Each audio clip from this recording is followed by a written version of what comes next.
Welcome to Living the Dream Iowa Life. I'm your host, Hannah Nuss, and each weekday we'll share enthusiasm for what's possible and dive into the stories of Iowans living their dream lives right here in the heartland. Whether you're chasing a big goal or just looking for a little inspiration, we've got you covered. Let's change the world together.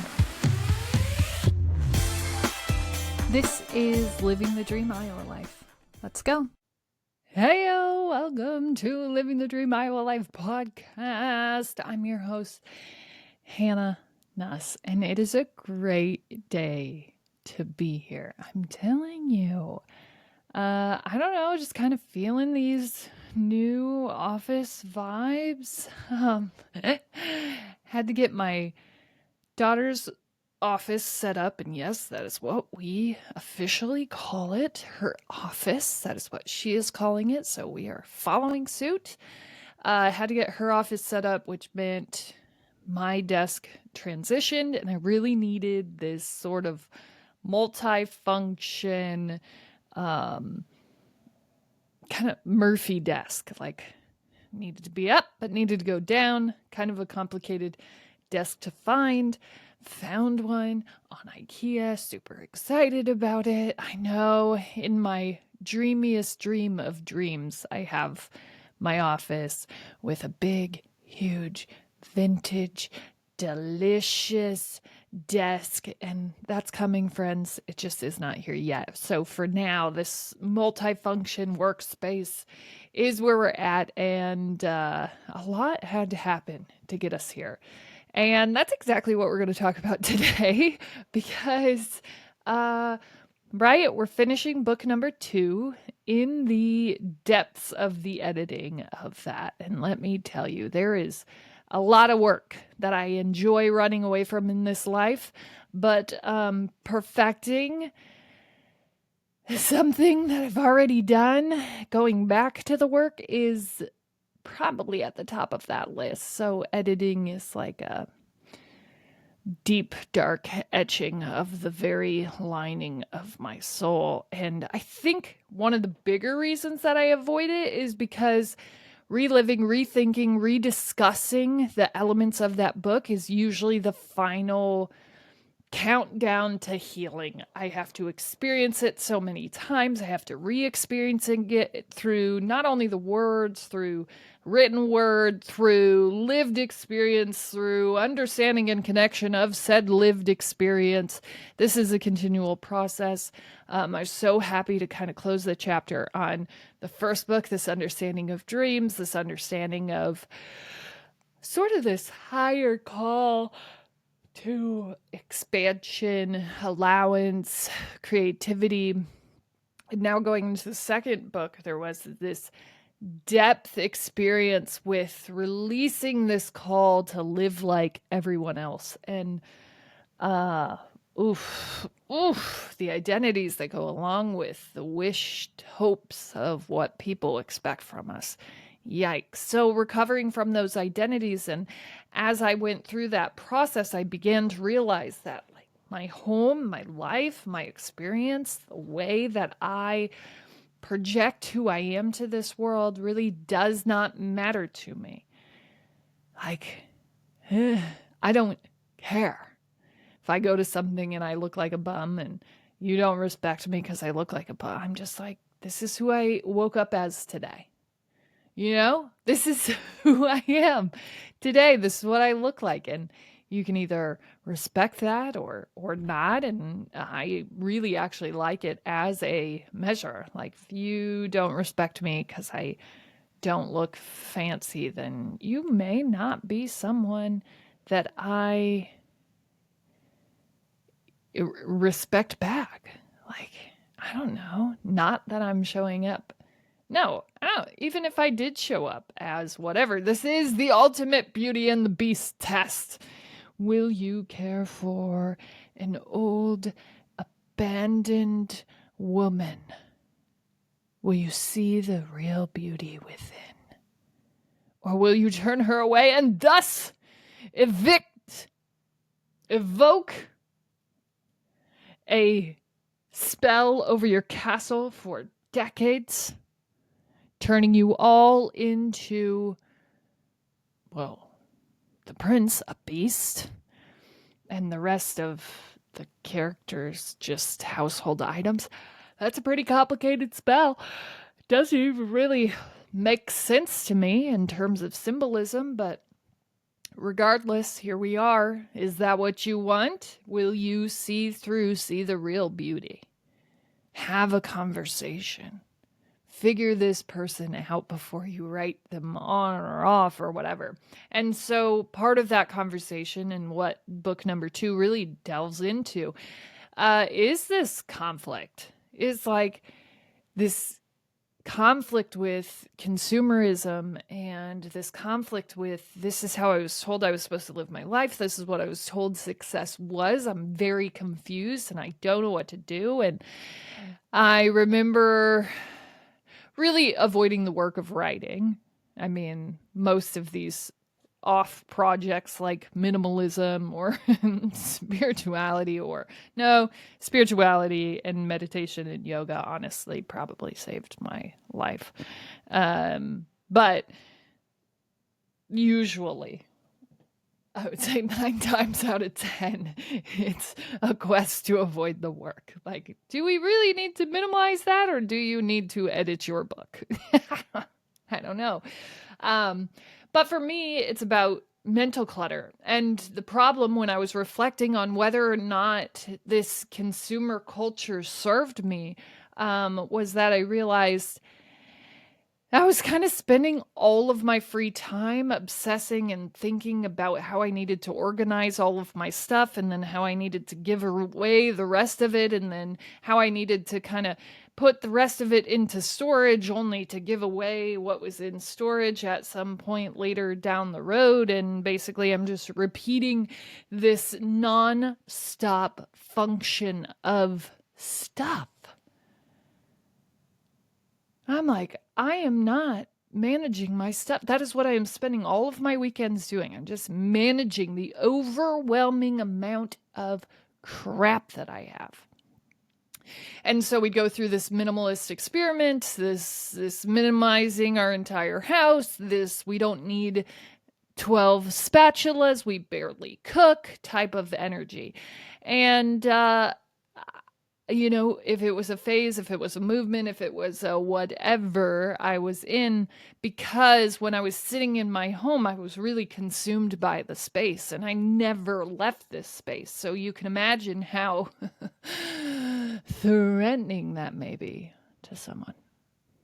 Like, I am trying to focus, but all I can focus on is the back corner of my abandoned basement room because I know that there's just junk piled up there. And I know that if I get kind of do an energetic cleanse of the space, I'll be able to release that to do. And if I don't have any to-dos, then there really is nothing excusing me from the work. Well, right? Imagine. When are you going to do that? When are you going to do that? Because next weekend really is your only free weekend. And so you need to spend that free weekend kind of minimizing your stuff, getting rid of the junk, making sure that you have everything that you need cleared out because you're going to move into this next busy phase of life and you're not going to have weekends to sort through all of it. And oh man, and if the clothes pile up, what are you going to do? And so then it was like, well, we can't even let clothes pile up. Like, we really need to know exactly how much we need because I would just be clearing out kiddos' clothes. I'd be clearing out kiddos' shoes. I'd be constantly kind of rotating through all of that stuff every other season, every other weekend, every other free moment that I had, just clearing out junk. And then, because I'm like, I'm a good consumer. I love this junk. It is just junk. But I can't get rid of this junk. What? I'm just going to give it away, but I paid for this junk. And whether I'm using it or not, I did pay for it. And whether or not that meant I paid for it, just junk. Just junk. What is the junk? What? The junk. But I love this junk. Okay, you know what? I'm going to buy plastic things to hold the plastic things that I never use just in case I need the plastic things down the road. I'm going to put the plastic things into this plastic thing, and that's going to hold it and keep it safe just in case I need it. And probably 6 months from now, I'm going to be realizing I don't need the plastic thing because I need room for other plastic things to grow old in the corner of my basement. But like, I can't get rid of this plastic thing. Yikes, better not. Better put it in a plastic thing. Keep it safe. And this ultra consumerism that a lot of us are experiencing right now because of how cheap things are, because of how easy it is to accumulate all of this. It's so easy. There's no friction. Literally, scientifically, there is a reason there is no friction. Like, sure, yeah, we built Amazon to sell you books, and now we built Amazon to prey on your every insecurity and ensure that you keep a long stream of packages showing up at your household. We love you so much. We're just trying to make this as easy as possible so you can experience your life. Right? And that's so wonderful. It's so wonderful that companies are out there doing that. So we don't spend all of our time in the grocery store. So we quit paying attention. We just start filling our homes with junk. And then we're so consumed by all the junk that we have and managing all of that junk that eventually that's literally how we spend every waking minute of every waking day. All of our free time goes into buying more junk, to have to clear out that junk, not the new junk, the old junk, clearing out the old junk, putting that in storage, storing all of that, and then realizing somewhere down the line we're going to have to clear out the junk that we stored, and it's just constant. And so when I was going through this experience around the time that the book is written on, in that time frame, I realized this doesn't really matter to me. I don't care about the things, but the things are controlling so much of my extra time. So much of it. So minimalism to me wasn't really about, well, it was about having kind of a cleansed space where projects weren't piling up, but it was also really just about understanding what it was that I wanted to take up space in my home. Like, did I really want 3 versions of this thing, this junkier version of whatever it was, or do I just want the thing? Like, why am I buying this thing 3 times? And why am I not just buying the things that I want? Even if they're expensive, there must be a worth there. And even if it's like intrinsic worth, like I value this brand, whether it's higher value or not, that matters to me. I want this thing. I want this version of this thing for X, Y, and Z reasons. And reasons matter not other than reasons of appearing as someone or something is not a high one on my list of great reasons to do anything. But right, we're still human. These needs, these wants still exist. And so I begin clearing out my house, clearing out every single space, one room at a time. And the second that I sort of moved back into this scarce reality of starting something new, and I believe this is true of anything, like if you've ever had kids or dogs or kids, or puppies or kittens, this new experience, you sort of move into this less sleep, lower frequency sense of self. You move into this more scarce reality and you start making decisions based on that. And when we're in those realities, in those scarce instances of self, y'all, we just make some crazy decisions, right? And those decisions for me always look like make it as easy as possible. Hold on to these things. You'll never have these things again. Yikes, yikes, yikes, yikes, yikes. Don't get rid of it. Don't do it. Don't get rid of it. You can't. You'll never have it again. And my garage right now is filled with, yikes, don't get rid of it. What if? What are we going to do? Save, save, save. Scary, rainy day. Yikes. What are we going to do? Never going to have this again. Instead of like just donating it, getting rid of it, keeping the valuable things, the memorable things, the nostalgic things, that's fine. But we don't need to keep everything. Like, we're good. We're good. And for me, this mass consumerism, this like overwhelm of need, want, fill, buy, box, right? This overdoing of that for me comes from this scarce place of yikes, it's going to run out. And I was just journaling on this morning, like, what is the real fear? And the fear is that it will go away. And so if we don't hurry up, get in while the getting's hot, like, this too will disappear. And I think that comes with this like need to hurry up and spend and like utilize while we have it, because I definitely came from a household that was like, if you got a bag of chips and you were lucky enough to get like real Doritos, you better sit there and eat all of them, because they're going to be gone the next time that you get to that bag. And you may never have Doritos again. What? Right? And we get that in our head. What? We may never have this again. This abundance may never be here again. Like, hurry up. Use it while it's there. Fill it up.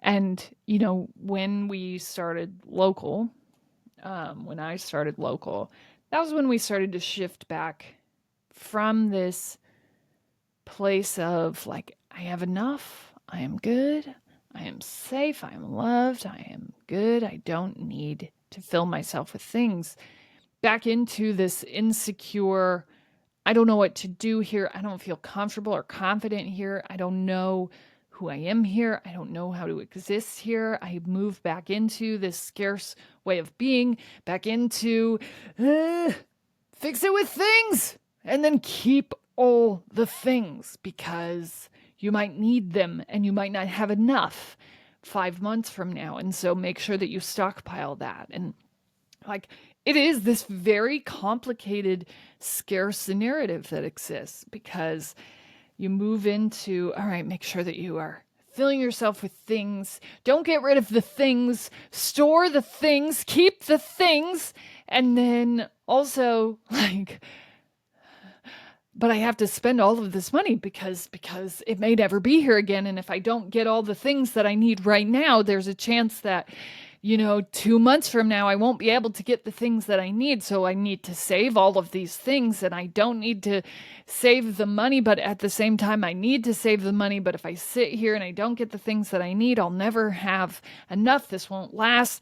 It's going to go away. You better get the things that you need. But at the same time, do you really need things? Probably not. But I better get them. I better hurry up and get them, because this is not going to last. The money won't always be there. And I journaled this morning, like, good things just don't last. The name brand Doritos do not last long, especially in a family of 6. Like, they don't go very far.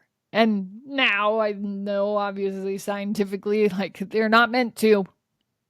They are meant to create a scarce environment. They are meant to be eaten very quickly. Thank you, food science. Right? And so, I don't know. It's funny because now I'm going back through this minimalist process, and my husband's like, geez, how do we have this many bags of garbage? Like, how does our family have this much garbage? And I'm like, because we got back into this scarce mindset of like, keep it, store it, hoard it. There's not going to be enough. This is not enough. We do not have enough. We will not have enough. Rainy days will come. What if we need this? Plastic charger for a digital camera that we don't even have anymore. Like, what if we need that? Right? And how scarce is that? Like, we could probably find it. And the space that is taking up in your brain, and you're like, I'm not even thinking about that charger, but you are thinking about that box of the things that you need to sort, the junk drawer that you eventually want to sort someday from now. You want to sort that drawer, and you want to sort it all out and figure out what's in there and get rid of stuff, but not get rid of anything, because what if you need the 12th backup cord to your digital camera that you had in college 12 years ago? What if you need that? Can't get rid of it. What if they don't make them anymore? They do. They do. And you're probably one Google search away. And the world is so much more abundant than it was before, because before, really, all you had was, the instruction manual. And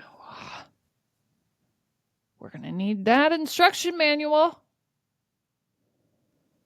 Right? Now, you can find it. I promise. Promise you can find it. And we don't have to hold on to things like that anymore. And not that obviously we want to create this consumerism where we're like, I'm just going to throw it away because I could just buy it again if I ever need it again. But really, if we don't need it, or we aren't going to need it some short time from now, it's probably just time. So I had been storing in the closet of shame. This is what I will term it. Everything. Just everything's in the closet of shame. Okay. My shredder, I don't know how I got in there. I don't know if it isn't working. I love shredding things, but my shredder had gone to the closet of shame, and it just became easier to just like toss all the things that we need to shred back into this closet of shame. Well, kind of like 5 years of shame documents piling up in the back of this closet. 5 years of just whatever needs to be thrown in there that we might need someday down the road, or that we need to get rid of in a way that we can't just throw it out, just toss it. This goes in this closet of shame. And so I'm sorting through the closet of shame. I'm going through all of the documents. I'm figuring out what needs to be shredded, what needs to be thrown away. I'm figuring out, the death of projects that had so much hope. Those got thrown into the back of the closet. I don't know what to do with this. Maybe later we'll get to this. Maybe later we'll figure out what needs to be done with this, but it can't be done right now. And so it needs to go into this closet. And there were so many businesses that never happened, and just things that had piled up there that part of my heart felt terrible for that. And most of my heart was just like, we need to energetically shred this, get rid of it. And I did this in my office as well, because it was just like, what are we holding on to all of this junk for? And there was so much kind of tied and bottled up in there around where we started, around this scarce narrative, around this scarce mindset that we got to get in while the going's hot, and we got to do these things, and we got to pedal to the metal, and we got to beat ourselves to death with whatever this is going to be. And if you don't, it's all going to just shrivel up. You can't have the best of all of those worlds. That's not a guarantee for you in this life. That's not something that you get to have. You have to work. You're different. You came from a different background than most. You better grind, hustle, kill. Go forth. And so kind of shedding the heaviness of those, even just if it's documents or a closet of shame, or even just a junk drawer. The heaviness, there is weight to all of those things. And you think, oh, I'm just keeping the 12th backup cord to my digital camera that I had in college. It's no big deal. You don't know. But over time, it's the sheer management, the touches of that thing, the space that it takes up is space that is in your mind. And, in the closet of shame, friends, you should know that there was this very scarce thought in my head that I will go back to corporate. And when I go back to corporate, I don't need to buy a whole new corporate wardrobe, so I better keep these corporate staples in the closet of shame, just in case. And so guess what I did? And I didn't even realize that they were still in there because they had kind of gotten piled up on. And like the closet of shame, you literally couldn't even walk into because it was just piles and piles of junk. It is a shameful closet. It absolutely was. And so I don't even realize that these clothes are in here. And then I'm kind of picking up things in the closet of shame. And I'm like, oh. Yeah, I remember putting these here. I remember the thought that crossed my brain, which was like, you may have to go back. And if you have to go back, you have to have these clothes. You won't be able to buy new clothes. And I think even the weight of just keeping that backup plan, right, was heavy. It was weighing on me. I could feel that in the closet of shame, even though I couldn't even feel it energetically. I knew that it was there. I knew that that old tie to an old reality, to an exit plan that I don't want, is still there, is still kind of looming in the corner, waving just in case. Hey, and every time that I trip up, I'm like, still got the clothes in the closet. We could still go back. It's not too late. There's blazers in there. There's plenty of button downs. You can remember, right? And I'm going through those clothes and I'm like, ugh. The white, the gray, the beige existence of who I was. All just piling up right in front of me. This safety net that I've held on to for 5 years. And I had whittled it down. I definitely didn't have my full professional wardrobe, but it was definitely the staple items of like, you're going to need some button downs if you get called back. You're going to need to look the part. I mean, the last interview that I did, I had to fish clothes out of that closet. And if I didn't return then, and if I didn't return after this last incident, like, we're going. This is it. This is our year of no, right? Of knowing and going and staying true to that path. So, corporate clothes, gone. Back to minimizing all of the spaces. And luckily, it was so much less work than it was the first time in 2020. So it has felt really good to remember that process, remember how much weight those things hold in our hearts, in our minds, and to remember what it feels like to cleanse and clear that space. And so, so excited to be in this new space, to be kind of coming back full circle with all of the messages from the first experience of all of this as I go through and edit the book, reliving some of that, and then kind of finalizing those chapters, not only in my book, but in my life. Like realizing this is the closing of that chapter. This is no longer a problem. Here we go. It's been amazing.